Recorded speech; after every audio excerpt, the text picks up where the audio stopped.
Eu saldo a noiva do Cordeiro, esse povo bonito, ungido santo, separado por Deus, que vai sim morar comigo na glória, na santa e gloriosa paz do Senhor Jesus Cristo. Amém, igreja?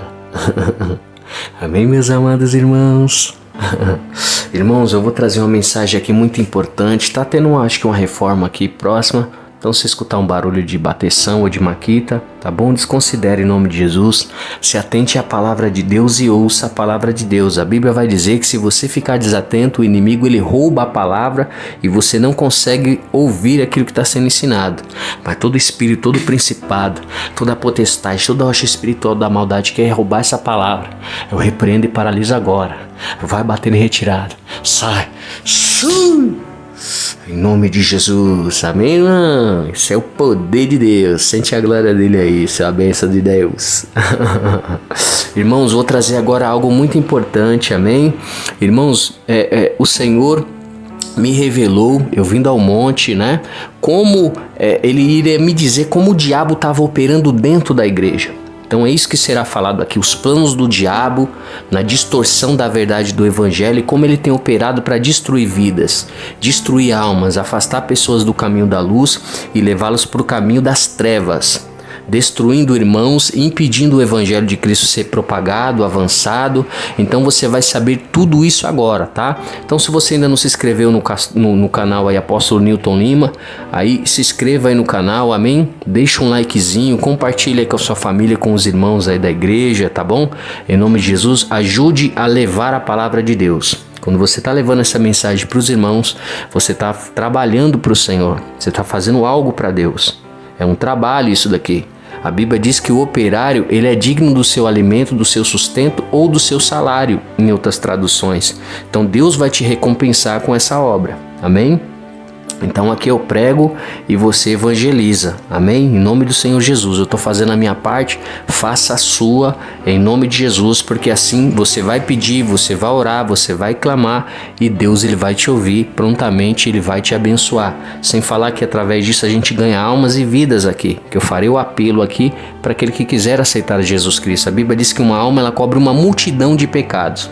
E você com certeza é um pecador, uma pecadora, é um cristão, uma cristã, um servo de Deus, mas falhamos, né? Mas estamos procurando melhorar todos os dias na presença do Senhor, mas é bem fato, porque a Bíblia mesmo vai dizer, o Senhor perguntando certa feita, pode o homem me dizer que não pecará mais? Quem vai dizer para Deus assim, ah Senhor, nunca mais eu vou pecar, né? Um dia eu falei essa besteira e depois eu pequei e eu fiquei triste achando que tinha acabado a minha vida ali. O meu ministério, tudo, né? E aí o Espírito de Deus falou pra mim, você tá pensando que a gente pegou a gente de surpresa? Sente a presença dele aí. Tá achando que pegou a gente de surpresa? Levanta aí, sacode a poeira e marcha, que longa é a caminhada, amém? Então Deus é comigo, Deus é com você, temos que sim andar em santidade, santificação, orar, vigiar, jejuar, nos consagrar a Deus, mas é fato que em determinados momentos a gente fraqueja assim por vários motivos, né? Então vocês vão saber aqui uma revelação profunda, que eu tenho provas, não foi só que eu vi, que Deus me revelou e falou comigo e não teve testemunhas não, eu tenho testemunhas disso aqui, testemunhas oculares que presenciaram essa obra. Deus falando para mim, queria mandar o diabo entregar os planos dele, os projetos dele, como ele estava operando dentro da igreja. E eu comentei isso com o irmão. E através disso, a gente fazendo a obra de missão, realmente um demônio veio e começou a entregar todos os planos dele, os propósitos dele, como ele tem operado dentro da igreja. E é isso que vai ser falado aqui, amém? Só que antes disso eu vou trazer um texto bíblico para você entender que isso aqui é bíblico. Porque tudo que eu faço é baseado na palavra de Deus. Eu vivo a palavra, eu sigo a palavra, eu vivo a palavra, eu prego a palavra. Então é isso, se a Bíblia diz, eu creio. Se a Bíblia não diz, eu não creio. Você não fica indo muito para esses irmãos aí que diz que foi pro inferno, que é isso, que é aquilo, que viu isso, que é aquilo. Tem muito irmão contando mentira por aí. Porque muitas coisas do que eles contam não faz sentido na palavra de Deus. Então entenda bem, a primeira coisa que você precisa entender é que o diabo não manda no inferno não.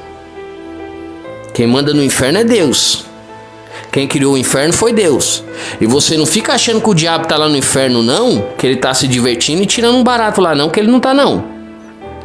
E você não fica achando que o diabo, ele é, só porque a Bíblia diz que ele é príncipe desse século aqui, né, que ele é um principado, né, porque ele tem muito poder, que ele é rei no inferno, não.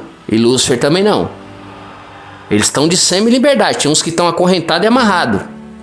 E não foram lançados no lago de fogo ainda. Vai ser lançado quando der a sentença, quando Deus der lançado a sentença. E ele já sabe que esse é o fato. Vai ser consumado, não tem mais o que dizer. Entende? Então os que estão soltos, porque existe uma hierarquia. A sede deles, a sede mundial deles é nas regiões celestes. E ali está os principados. Abaixo deles está o subpríncipe. Os principados, abaixo deles as potestades. Abaixo as potestades tá as hostes espirituais da maldade, que são principados, potestades e as hostes espirituais da maldade, que são quem está aqui na terra, possuindo pessoas e trabalhando. Então o inferno ele é bem arquitetado. A hierarquia ela é bem estipulada e ela é bem preparada.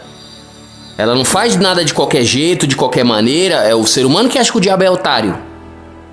O diabo ele é preparado, ele está lá em cima lá e abaixo vem um subpríncipe e vem fazendo o trabalho. Só que o dele já está guardado, o inferno está preparado e lá ele não vai ficar torturando ninguém não. O diabo não vai ficar lá torturando ninguém, tirando um barato não. Ele vai ser torturado lá, ele vai ser queimado.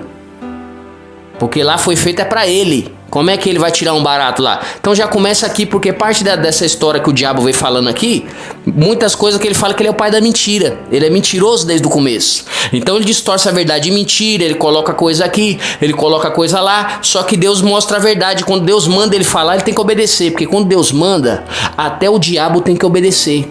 Porque quem manda aqui é o Senhor. Então, apesar das mentiras que ele fala, as verdades de Deus ela é exposta, porque Deus revela as verdades. Não, filho, isso aí é mentira. Ó, isso aí é verdade, porque Deus não vai enganar os teus servos, não, e nem vai deixar os teus servos enganados, sendo enganados pelo diabo, de maneira nenhuma. Então, o que aconteceu, irmãos? Primeiro eu vou ler o texto para você entender que isso aqui é bíblico, tá? É bíblico. Então, olha o que diz em 1 Timóteo, capítulo 4, versículo 1. Mas o Espírito de Deus, expressamente diz que em tempos posteriores alguns se apostatarão da fé, dando ouvidos a espíritos enganadores e a doutrinas de demônios, pela hipocrisia de homens que falam mentiras e têm a sua própria consciência cauterizada, proibindo até o casamento e ordenando a abstinência de alimentos que Deus criou para serem recebidos com ações de graças, pelo que são fiéis o que conhecem bem a verdade. Olha isso, que conhece bem a verdade, são fiéis de verdade a Deus e são verdadeiros e são leais. Paulo vai dizer em outro texto em Gálatas que é muito bom que haja os hereges. Claro que todos nós estamos aprendendo, né, irmão? Não temos que ser radicais, né? Então a gente está aprendendo as coisas e às vezes a gente pensa que é de uma forma, a gente vai ver não é de outra forma. A gente está em ascensão, isso é um fato. Mas Paulo vai dizer que é muito bom saber que tem os hereges no meio para saber quem são os fiéis a Deus, quem são os sinceros. Porque Paulo vai dizer que os sinceros, eles têm uma intimidade profunda com o céu, com Deus, são cheios do Espírito Santo de Deus e eles conhecem a Bíblia como ela é verdadeiramente. Eles não são enganados pelo diabo, nem por falsas doutrinas, nem levados por costumes e tradições humanas, não. Eles seguem a verdade do Evangelho, então esses são sinceros. Então logo quem não é sincero, pode passar 20, 30 anos de igreja, ele continua na heresia, continua no engano. Continua na falsa doutrina, por quê? Porque não é sincero. Porque não é sincera, vive de aparência, vive de capa. E Deus procura os verdadeiros adoradores, que adoram o Pai em espírito e em verdade. Não sendo radical, né? Não sendo extremista. Porque há vertentes que tem gente que às vezes o próprio cérebro, ele não tem uma capacidade cerebral. Isso é provado cientificamente com estudo. A pessoa tem um transtorno, tem um problema de uma arrumação cromossomial, a pessoa tem uma doença cerebral. Então a inteligência sua não vai alcançar daquela pessoa.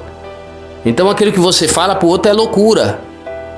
E a pessoa não consegue atingir a sua inteligência, entende? Então não consegue alcançar a mesma linha de raciocínio. Então para essa pessoa é um absurdo o que você está falando às vezes. Porque a pessoa tem problema na cabeça. Então como você vai agregar todos e vai, sabe, ajudar